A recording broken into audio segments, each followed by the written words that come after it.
C'est désormais officiel, la République démocratique du Congo a un gouvernement remanié, le gouvernement Sama Lukonde 2.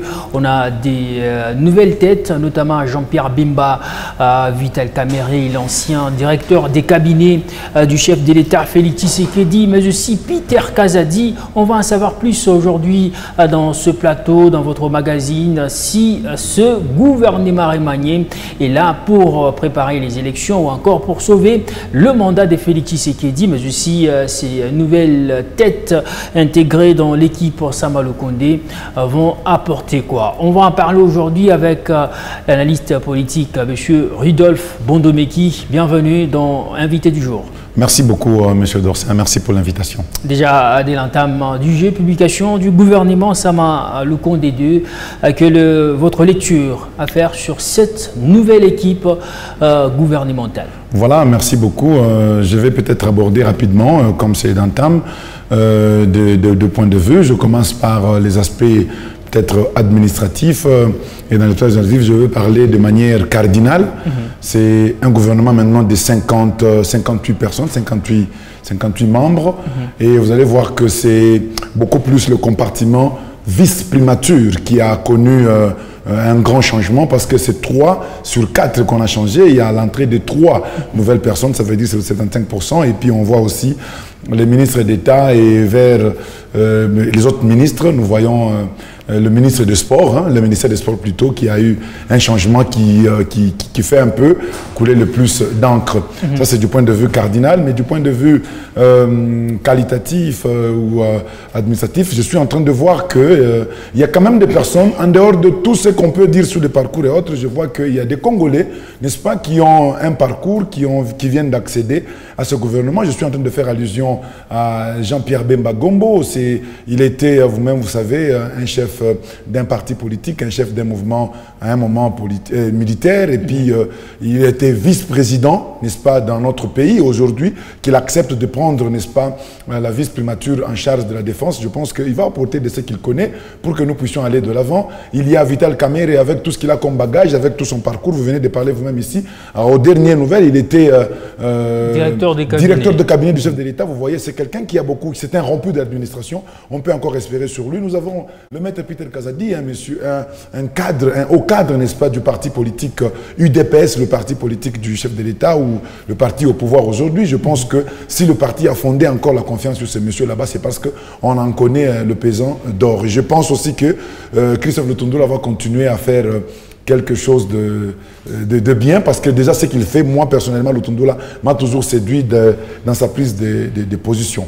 Voilà à peu près ce que je peux dire du point de vue administratif, mais il y a aussi des facettes politiques que peut-être je pourrais aborder au fur et à mesure que nous avons avec l'émission. Mais est-ce qu'il était important d'y revoir ce gouvernement? Nous devons savoir qu'il n'y a pas seulement que les côtés administratifs, peut-être nous voulons voir les compétences, les profils des personnes qui sont en train d'entrer, mais nous devons aussi comprendre qu'il y a ce que vous aviez dit, sauver, pourquoi sauver? Peut-être que c'était en train de chavirer, sauver le mandat de Tshisekedi ou son gouvernement avec tout ce qu'il a réalisé pour que son bilan soit encore redoré, son bilan soit encore beaucoup plus juté. Je peux toujours dire oui. Pourquoi? Parce que les gens qui viennent encore de faire leur entrée, ce ne sont pas des moindres. Ce sont des gens sur qui nous pouvons compter. Si je ne vois pas d'autres valeurs, je ne vois que leurs compétences ou leur profil. Je pense qu'il y a aussi ce côté là-bas d'apporter plus du côté bilan. Mais aussi, il y a aussi des aspects politiques, parce que vous savez que tous ceux-là qui sont comme candidats un peu tracés pour 2023 ou les échéances présidentielles, électorales présidentielles prochaines, vous comprendrez que tout le monde est en train de faire une forme de plateforme virtuelle avec qui il peut être en coalition pour aller affronter. Je pense aussi que c'est une façon, c'est un langage aussi que le chef de l'État veut, peut-être pour moi, il vient de nous dire que, écoutez, je suis avec Jean-Pierre Bemba, je suis avec Vital Kamerhe, je suis avec les autres là. Ça vous dit aussi que ce ne sont pas de petits poissons, comme nous pouvons le dire. Voilà un peu, je peux aussi dire que oui, il y a ces deux-là, ces deux côtés-là qui peuvent aussi peser et dire que d'un point de vue politique, administratif et autres, il était temps que ce remaniement soit aussi fait. Soit aussi fait pour sauver le bilan de Félix Tshisekedi. Mais on va parler un peu de ces nouveaux postes de Jean-Pierre Bemba, mais aussi des Vital Kamerhe. Est-ce une surprise ou encore une rétrogradation plutôt, je voulais dire, ce sont des fonctions rétrogradées pour ces deux personnalités.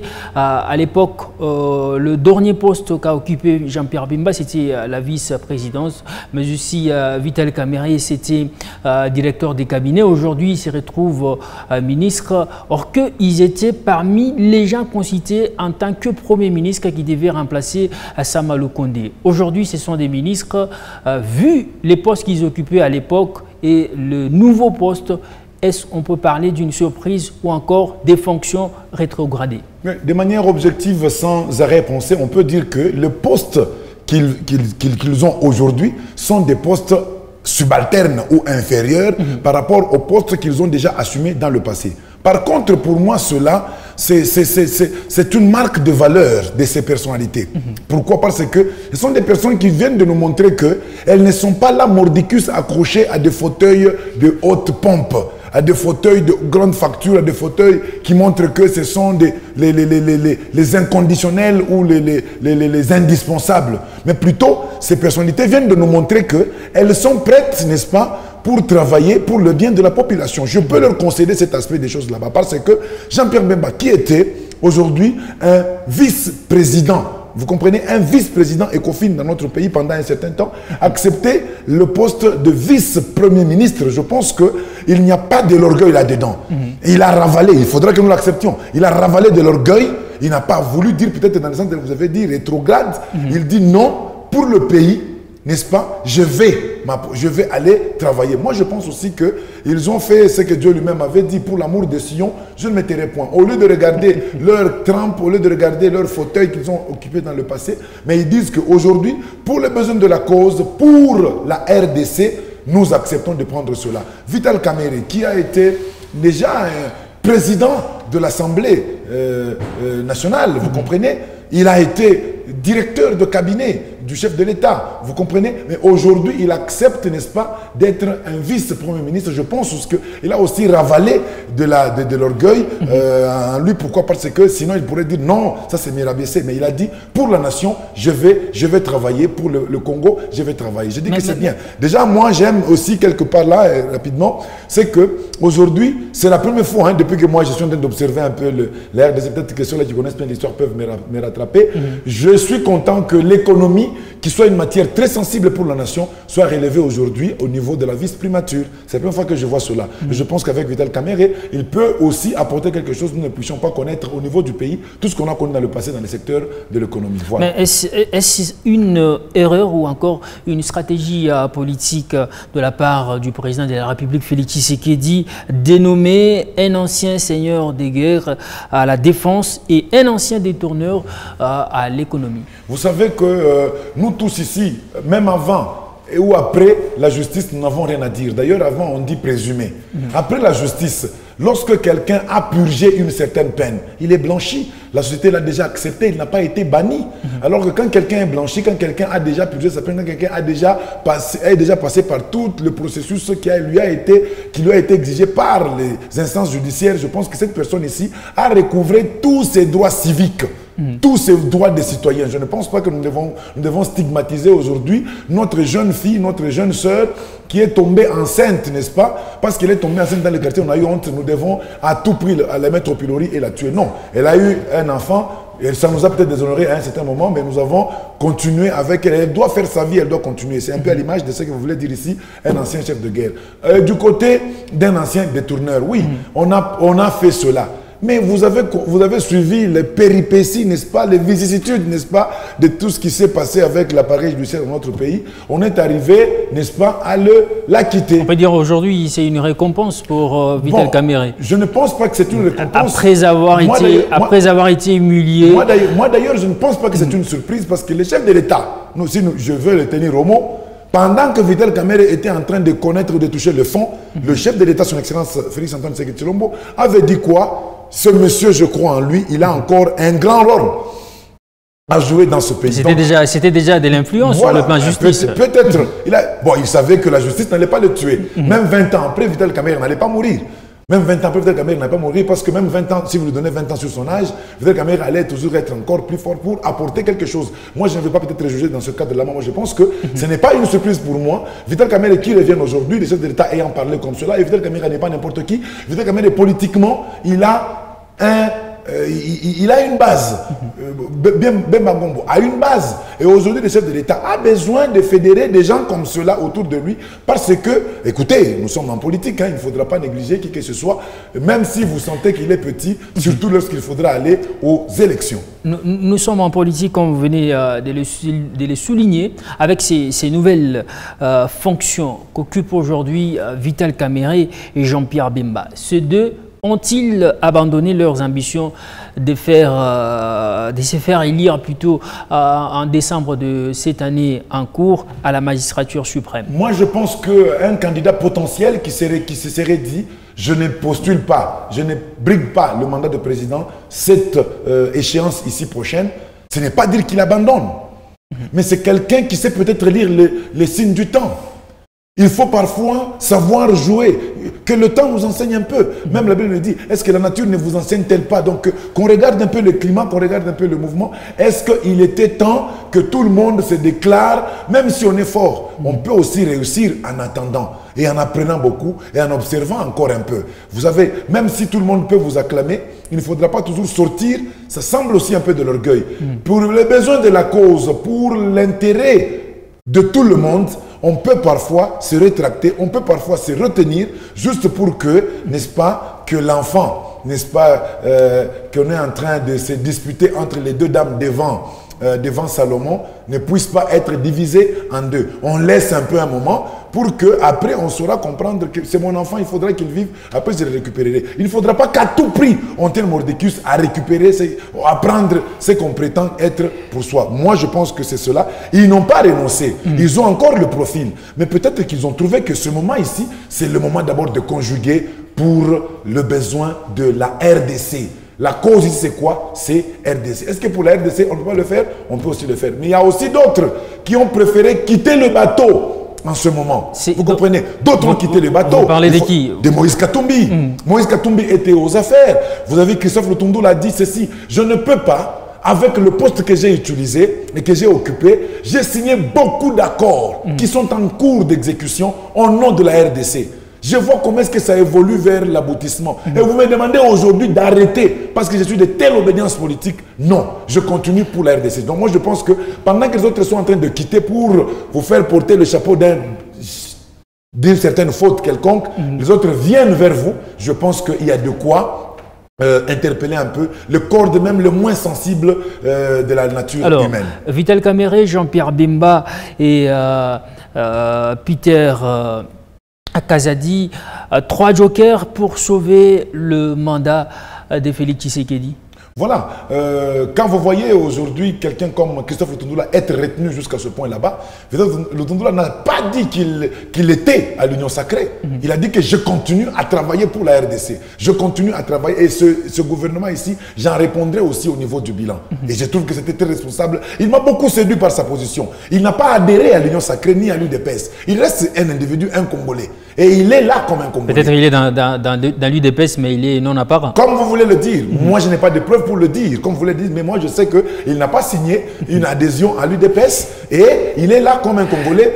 Et deuxièmement, vous avez l'UDPS maintenant qui est là, qui est le maître Peter Kazadi, qui est là, qui va aussi rassurer un peu le cordon ombilical d'idées avec le chef de l'État parce que c'est sa famille politique qui est au pouvoir. Il y a aujourd'hui Jean-Pierre Bemba qui était aussi un profil présidentiable, qui est aussi venu apporter, n'est-ce pas, à la mosaïque. Il y a Vital Kamerhe, un autre profil présidentiable qui est aussi arrivé. Cela veut dire qu'aujourd'hui, ils sont autour d'une même table, ils sont en train de conjuguer pour que peut-être, n'est-ce pas, à la prochaine, le bilan soit encore plus requinqué, et c'est dans le bien de Congolais en fait.